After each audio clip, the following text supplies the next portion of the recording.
Hello bachcho, let's see the question, and the question says that there are two bags. One bag contains 4 white and 2 black balls. Second bag contains 5 white and 4 black balls. 2 balls are then transferred from first bag to the second bag.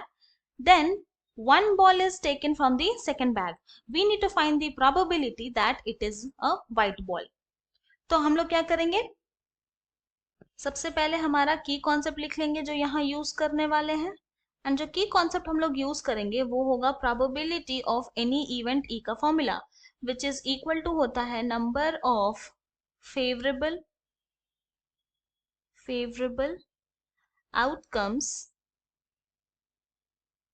Divided by total number of outcomes. Now अब इसी की concept के help से हम अपने question को solve करेंगे।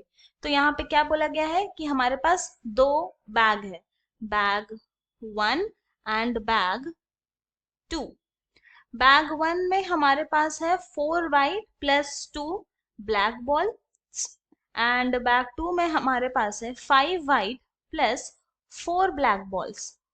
फिर क्या हुआ कि दो बॉल जो है ना वो ट्रांसफर हो गया बैग 1 से बैग 2 में। फिर क्या हुआ, सेकेंड बैग जो बैग 2 है उसमें से एक बॉल निकाला गया। तो हमें यहाँ पे बताना है कि क्या प्रोबेबिलिटी होगा कि जो सेकेंड बैग से बॉल निकाला गया है वो व्हाइट कलर का होगा। तो हम लोग क्या करते हैं, लेट कंसिडर कर लेते हैं कि W be an event that one white ball is taken from bag 2। Now अब क्या करते हैं, यहाँ पे हमारे पास 3 केस बनेगा। पहला केस ये हो सकता है कि जो 2 बॉल ट्रांसफर किया है वो व्हाइट कलर का हो। दूसरा केस जो 2 बॉल ट्रांसफर किया है वो ब्लैक कलर का भी हो सकता है। थर्ड केस जो 2 बॉल ट्रांसफर किया है उसमें से एक व्हाइट एंड एक ब्लैक बॉल हो सकता है। तो हम लोग पहले केस 1 लेंगे। नाउ उस इवेंट को हम लोग इवन लेते हैं, एंड यहाँ पे इवन क्या है, 2 white balls transferred, 2 white ball transfer हुआ है। नाउ अब क्या करते हैं, प्रोबेबिलिटी ऑफ इवन निकालते हैं। तो बैग 1 में हमारे पास कितने व्हाइट बॉल है, 4 व्हाइट बॉल है। कितने वे से 4 व्हाइट बॉल में से हम लोग 2 व्हाइट बॉल को ट्रांसफर कर सकते हैं, तो 4C2 वे से कर सकते हैं। ये हमारा नंबर ऑफ फेवरेबल आउटकम हो गया। टोटल नंबर ऑफ आउटकम क्या होगा, बैग 1 में टोटल कितने बॉल्स है, तो टोटल 6 बॉल्स है। नाउ 6 बॉल्स में से 2 बॉल ट्रांसफर हो रहा है, तो कितने वे से हो सकता है, 6C2 वे से। तो नाउ अब बैग 1 एंड बैग 2 में कितने बॉल्स होंगे, तो जब 2 व्हाइट बॉल ट्रांसफर हो गया तो बैग 1 में हमारे पास होंगे 2 white ball plus 2 black ball, and bag 2 में हो जाएंगे हमारे पास 7 white ball plus 4 black ball. Now अब क्या करते हैं, probability of W given even निकालते हैं। यानी कि जब 2 व्हाइट बॉल्स ट्रांसफर हो रहा है बैग 1 से बैग 2 में, तो जो एक व्हाइट बॉल निकाला गया है सेकेंड बैग से बैग 2 से, तो क्या प्रोबेबिलिटी होगी कि वो व्हाइट कलर का होगा। तो यहाँ पर हो जाएगा इक्वल टू, बैग 2 में कितने व्हाइट बॉल्स हैं, 7 व्हाइट बॉल्स है। क्योंकि एक बॉल को निकाला जा रहा है तो कितने वे से निकाला जा सकता है, 7C1 वे से, डिवाइडेड बाई बैग 2 में टोटल कितने बॉल्स हैं, 11 बॉल्स है, एंड 11 बॉल में से एक बॉल निकाला जा रहा है तो कितने वे से हो सकता है, 11C1 वे से। नाउ अब हम लोग केस 2 देखते हैं। केस 2 क्या है कि जब 2 ब्लैक बॉल ट्रांसफर हो बैग 1 से बैग 2 में, तो क्या होगा, उस इवेंट को हम लोग E2 ले लेंगे। तो E2 क्या है, 2 ब्लैक बॉल्स ट्रांसफर्ड, जब 2 ब्लैक बॉल्स ट्रांसफर हो तब हमारा जो प्रोबेबिलिटी ऑफ E2 है क्या हो जाएगा। तो यहाँ पर बैग 1 में कितने ब्लैक बॉल है, 2 ही ब्लैक बॉल है, तो कितने वे से 2 ब्लैक बॉल को हम लोग ट्रांसफर कर सकते हैं, 2C2 वे से, divided by total number of balls कितने हैं यहाँ पे, 6 बॉल्स है, एंड 6 बॉल में से 2 बॉल ट्रांसफर कर रहे हैं, कितने वे से कर सकते हैं, 6C2 वे से। नाउ आफ्टर ट्रांसफरिंग, अब बैग 1 एंड बैग 2 में कितने बॉल्स बचेंगे? तो बैग 1 में हो जाएगा हमारे पास 4 वाइट बॉल, क्योंकि 2 ब्लैक बॉल ट्रांसफर हो गया, तो अब कोई भी ब्लैक बॉल नहीं बचे उसमें। एंड बैग 2 में हो जाएंगे हमारे पास 5 white ball plus 6 black balls.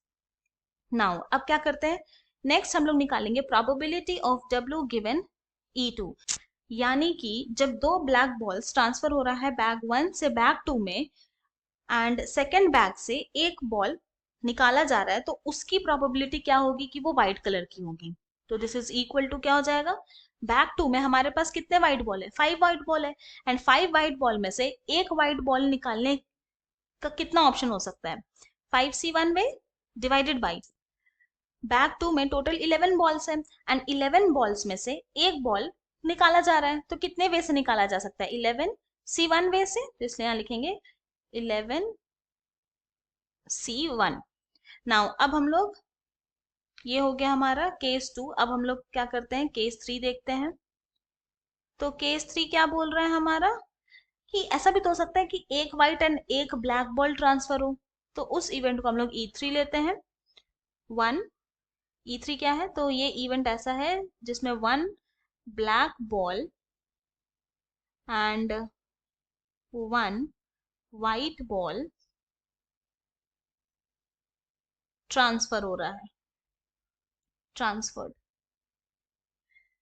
तो नाउ प्रोबेबिलिटी ऑफ E3 क्या हो जाएगा, this is equal to 2 black ball में से एक ब्लैक बॉल को अगर ट्रांसफर करना हो तो कितने वे से कर सकते हैं, 2C1 वे से मल्टीप्लाइड बाई बैग 1 में 4 व्हाइट बॉल है, तो 4 व्हाइट बॉल्स में से एक व्हाइट बॉल को अगर ट्रांसफर करना हो तो कितने वे से कर सकते हैं, 4C1 वे से डिवाइडेड बाई बैग 1 में टोटल 6 बॉल्स है एंड 6 बॉल्स में से 2 बॉल ट्रांसफर करना, तो कितने वे से कर सकते हैं, हम लोग कर सकते हैं 6C2 वे से।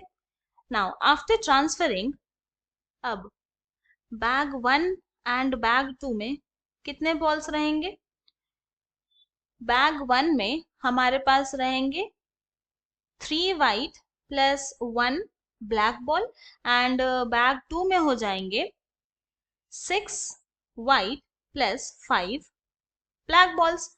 नाउ अब क्या करते हैं, probability of W given E3 निकालते हैं, यानी कि जब एक ब्लैक बॉल एंड एक व्हाइट बॉल ट्रांसफर हो रहा है बैग 1 से बैग 2 में, तो जो बैग 2 में से एक बॉल निकाला गया है, क्या प्रोबेबिलिटी होगी कि वो व्हाइट कलर की होगी, ये निकालते हैं। तो this is equal to bag 2 में कितने व्हाइट बॉल्स हैं, 6 व्हाइट बॉल्स है एंड 6 व्हाइट बॉल्स में से एक व्हाइट बॉल को निकाला जा रहा है, तो कितने वे से कर सकते हैं, 6C1 वे से divided by total number of balls कितने हैं बैग 2 में, 11।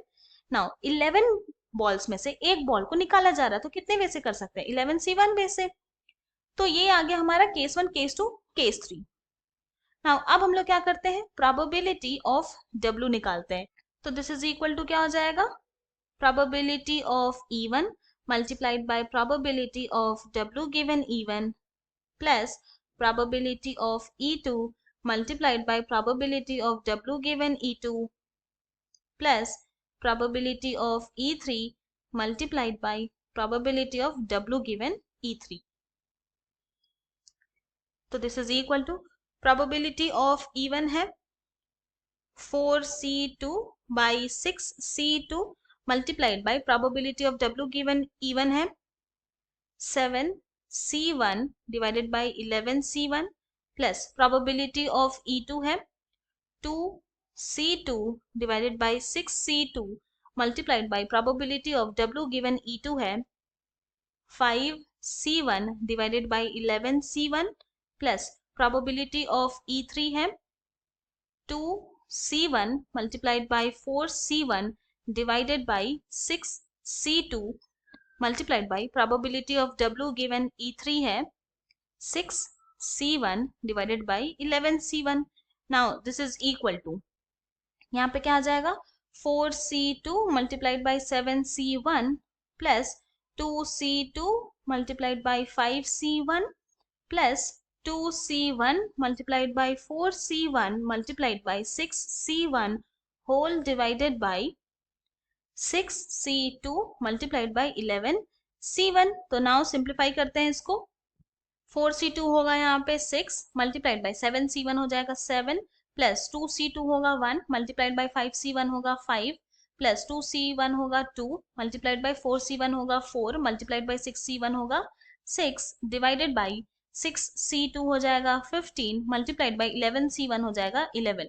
तो दिस इज इक्वल टू, यहाँ पे आ जाएगा 42 प्लस 5 प्लस 48 डिवाइडेड बाई 165। तो now this is equal to 95 by 165। तो यहाँ पे दोनों ही 5 से डिविजिबल है। 95 जो है वो 19 टाइम्स कैंसिल होगा एंड 165 जो है वो 33 टाइम्स कैंसिल होगा। तो दिस इज इक्वल टू आ गया 19 बाई 33। यही हमारा रिक्वायर्ड प्रोबेबिलिटी है। तो हेंस हम लोग बोल सकते हैं कि दी रिक्वायर्ड probability